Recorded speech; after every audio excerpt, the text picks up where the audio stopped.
maybe I mentioned this. One time I was in the Islamic Sharia Council. They told me that there is a sister, she had some questions. Okay, she's in the reception.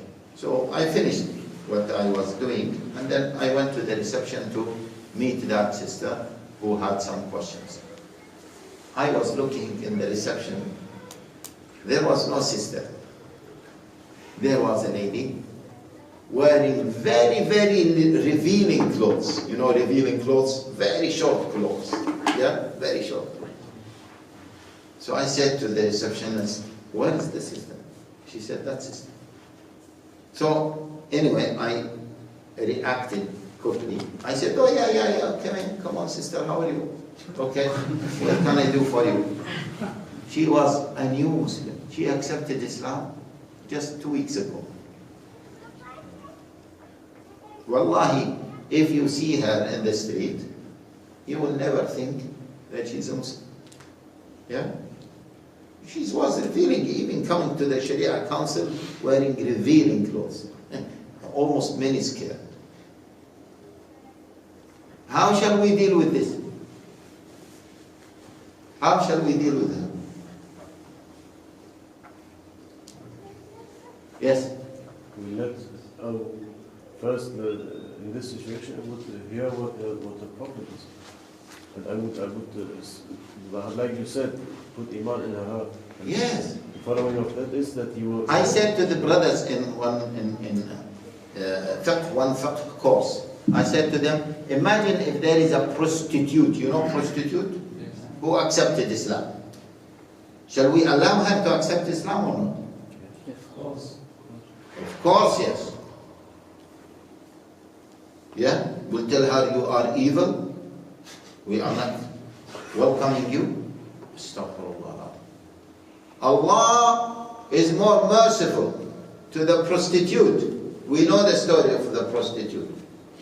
We say to her, no, because you are a prostitute, or we tell her we don't know how to deal with you. We don't know. No. Okay. Same thing, you know, even part of strategic thinking, as we are talking, just to see the importance of that. Okay. Many people, I would like to provoke you a little bit. Many people, when they hear the word Erdogan, yeah, Erdogan, they become angry that he is what? He is not implementing Sharia. Yeah? Wallahi, I was with some brothers this weekend. They are from Turkey. They were telling me about their parents and their relatives who are Turkish. They are anti-Islam, far away from Islam.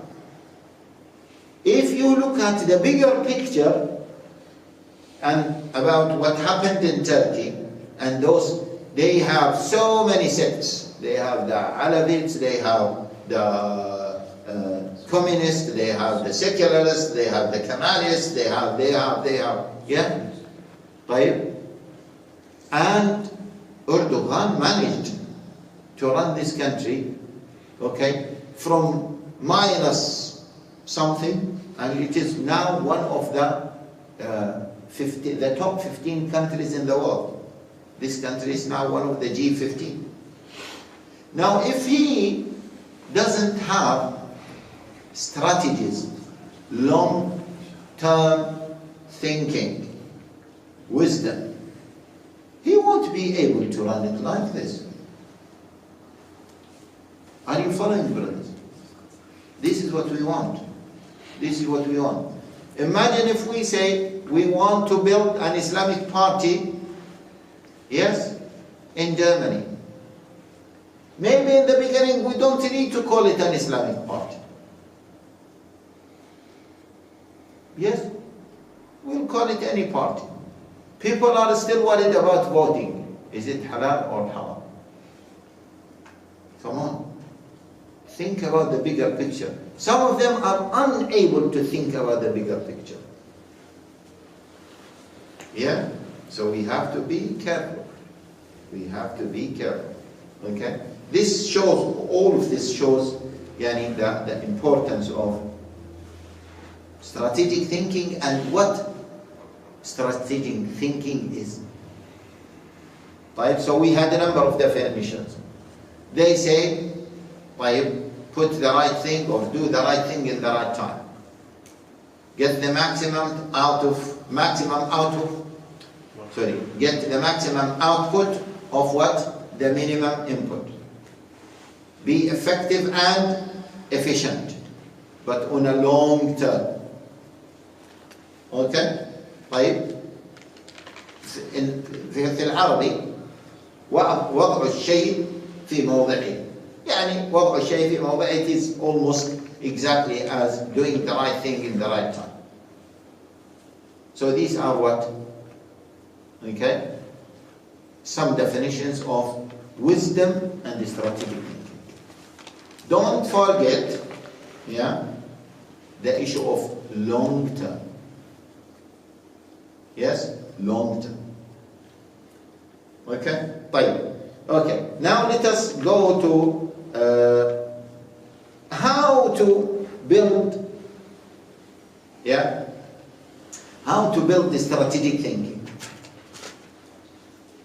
How to become wise. Okay, we forgot actually one thing. In the Quran, al-hikmah, wisdom, was mentioned a lot.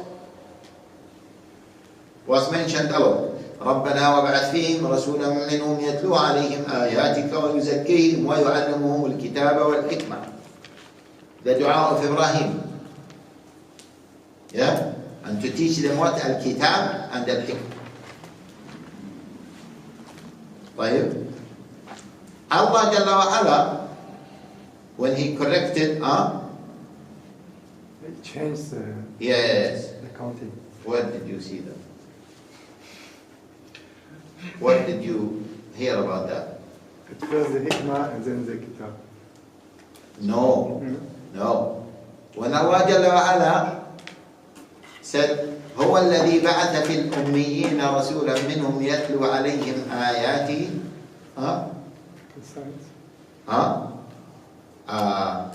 In Surah Al-Jumu'ah, طيب, هو الذي بعث في الأميين رسولا منهم يتلو عليهم آياته ويعلمهم الكتاب والحكمة ويزكيهم. The dua of Ibrahim, ربنا وبعث فيه, هو الذي بعث في الأميين رسولا منهم يتلو عليهم آياته ويزكيهم ويعلمهم الكتاب والحكمة. The dua of Ibrahim, ربنا وبعث فيهم رسولا منهم يتلو عليهم آياتك ويعلمهم. The ilm came first in dua Ibrahim. In what Allah Jalla wa Ala have mentioned, Tazkiyah was mentioned first. Okay? I thought that you are referring to this. I will not mention why in Dua Ibrahim ilm was mentioned first and Tazkiyah, was mentioned first in what Allah Jalla wa Ala has done to us. I'm not mentioning that. But I was saying that part of what Allah Jalla wa Ala told us that He has done for us, part of the dua of Ibrahim alayhi salam is what? وَيُعَلِّمُهُمُ الْكِتَابَ وَالْحِكْمَةَ. Hikmah. What is the definition of hikmah here? The definition of hikmah, they were mentioned, number of definitions. Some definitions are general, some definitions are specific, but all these definitions go back to fiqh al-kitab or fiqh al-sunnah. This is exactly what we are talking about. Fiqh. Not fiqh, the details. No, this is najis, this is not najis. No. Fiqh means exactly the hikmah, doing the right thing at the right time. Fiqh means, understanding, كما قال بعضهم, معرفة واجب الوقت. You know this, معرفة واجب الوقت? It is exactly hikmah. واجب الوقت means what I should do, what? At that time. Now. or at the specific time. Maybe what I need to do now is different what I need to do later. Okay? What I need to do at a specific time. This is exactly what we say. Doing the right thing, what? At the right time.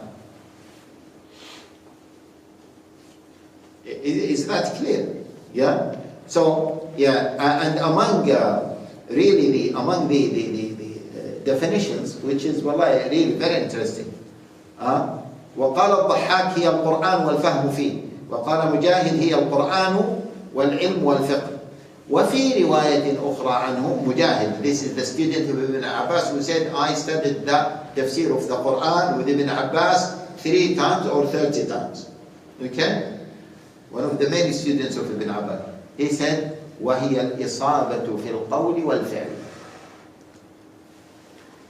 means doing the right thing, yeah, at the right time, saying the right thing at the right time. Yes? Fabu, clear? Yes. Fabu, yes? Yes. Okay. Fabio. Fabio. Okay. Is that clear? Yeah? طيب. When Allah Jalla wa Ala praised, for example, Talut, yeah? Allah Jalla wa Ala says, when Allah Jalla wa Ala praised Dawood, قال طيب عند قال فهزموهم بإذن الله وقتل داوود جالوت وآتاه الله الملك والحكمة, not just ملك, ولقد آتينا لقمان الحكمة أن اشكر لله. في قصة طالوت إن الله اصطفاه عليكم وزاده بسطة في العلم والجسم. بعضهم قالوا العلم هنا طيب علم النبوة, بعضهم قال الحكمة. طيب back to لقمان, yeah? ولقد آتينا لقمان الحكمة. Yes? Surah Luqman, the beginning of Surah Luqman is what? Alif Lam. Beginning of Surah Luqman. Mim. تلك آيات الكتاب الحكيم. Yeah? تلك آيات الكتاب الحكيم. And the story of Luqman, who is what? Al-Hakim mentioned. Is that clear? And طيب تنزيل من حكيم حميد. Allah Jalla wa Ala, one of his names is what? Al-Hakim. Yeah? يضع الأشياء في موضعها جل وعلا. And whatever Allah Jalla wa Ala, Allah Jalla wa Ala has the best names and attributes. Okay, all of this, yani this is apart from what we mentioned regarding the importance of al-hikmah. These ayat, yeah, confirm the importance of al-hikmah. Okay? Right. This is clear, inshallah. Before, okay, let us go to how to become a wise person. How to have the ability of strategic thinking.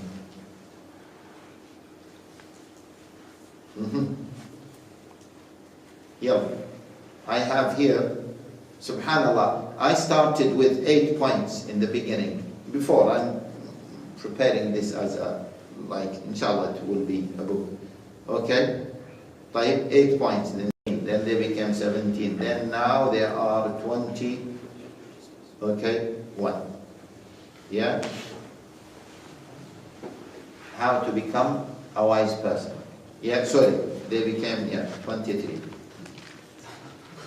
Every time I think the number is going up.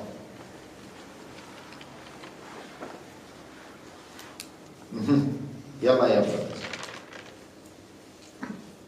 Yes. Putting attention to the context.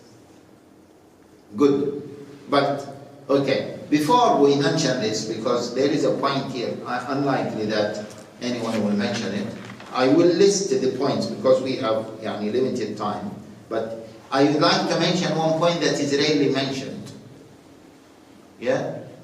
Is tadabbur al-Quran.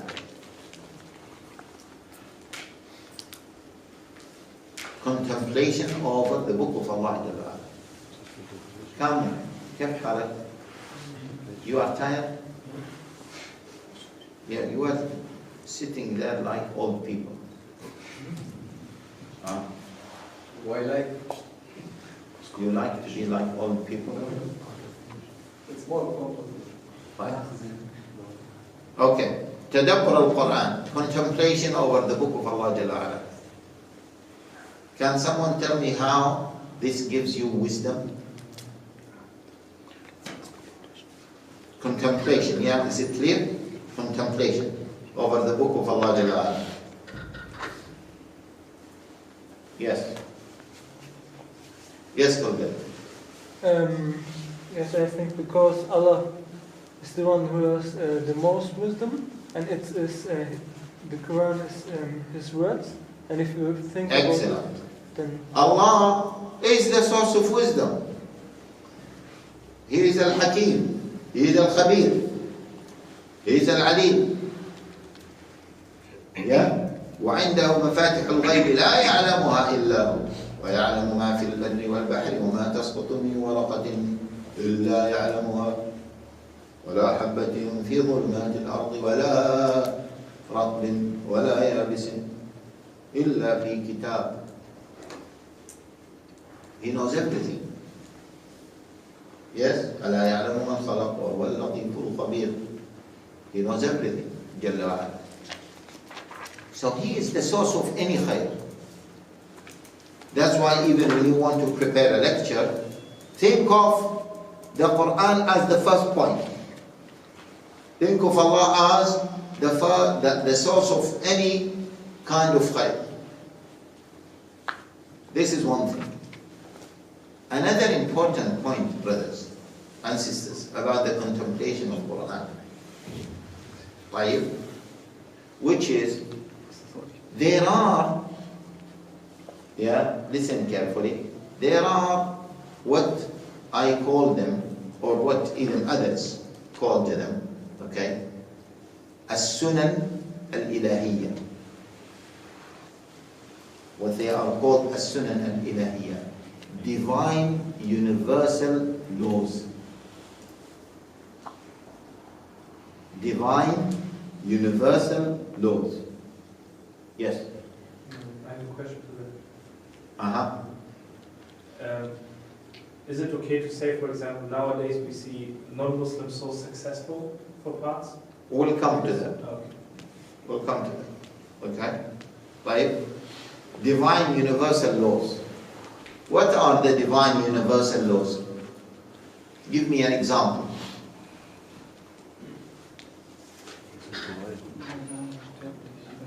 Yes, Dr. like the stars in the like the stars every time in the same, like the moon and the yes.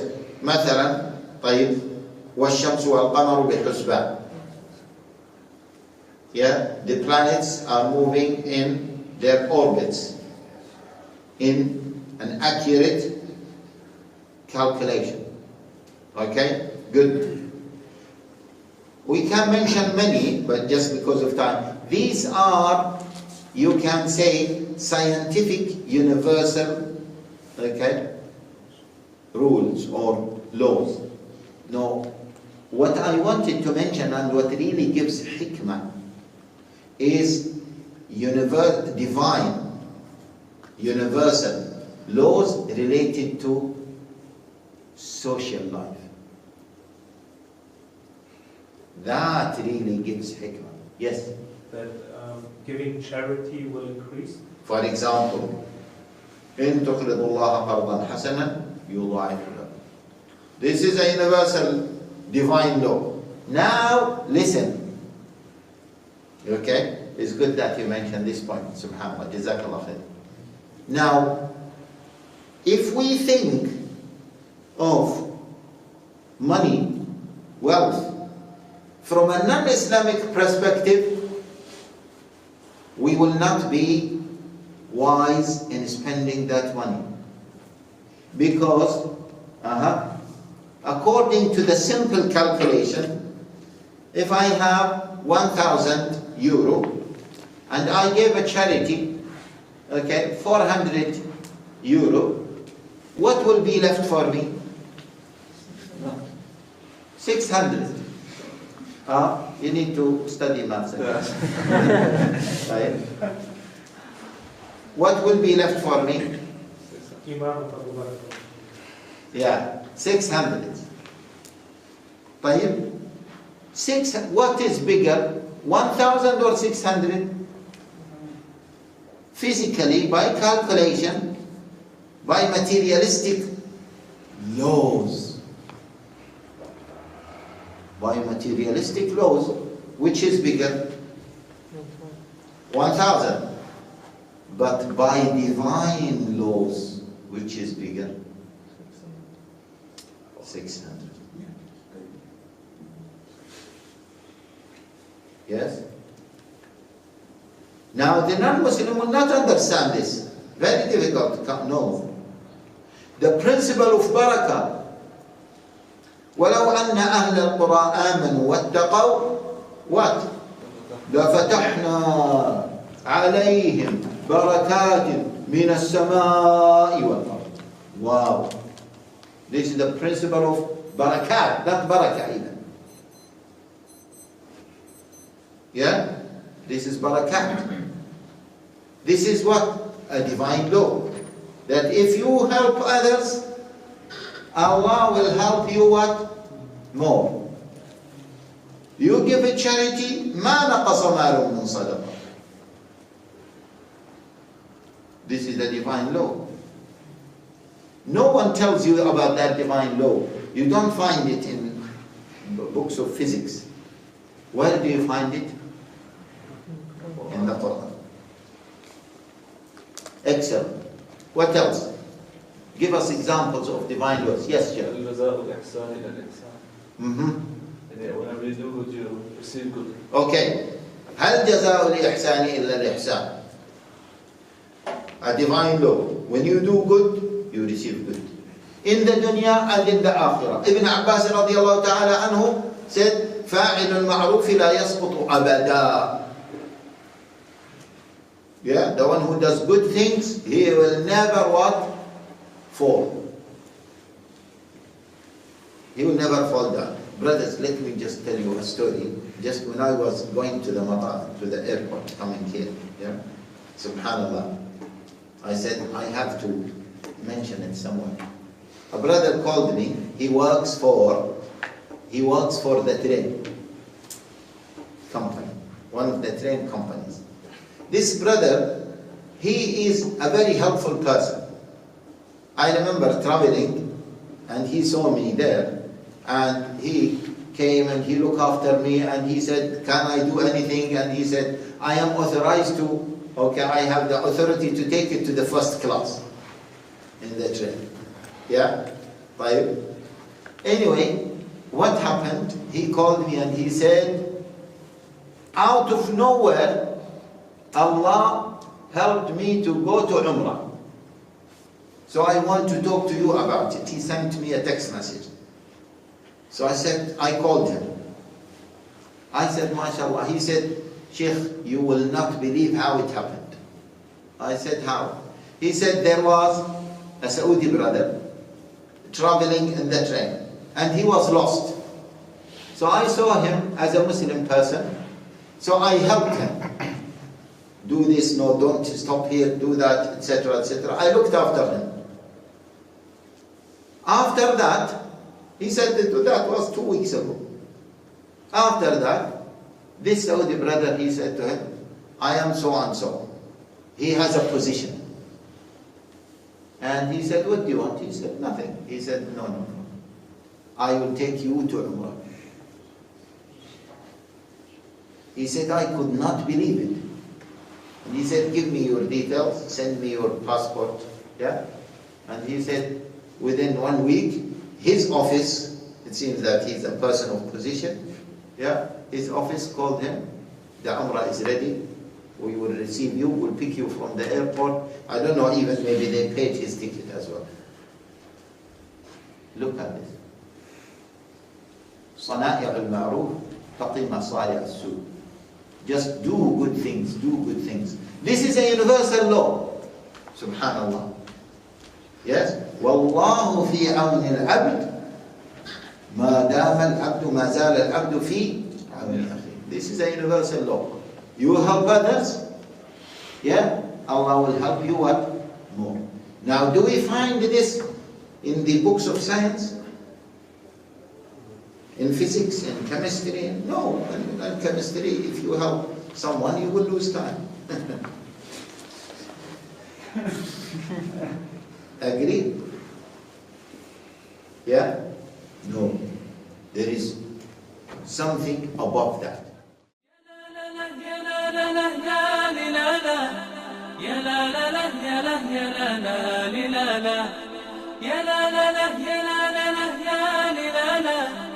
يا لا لا لا يا لا يا لا لا لا لا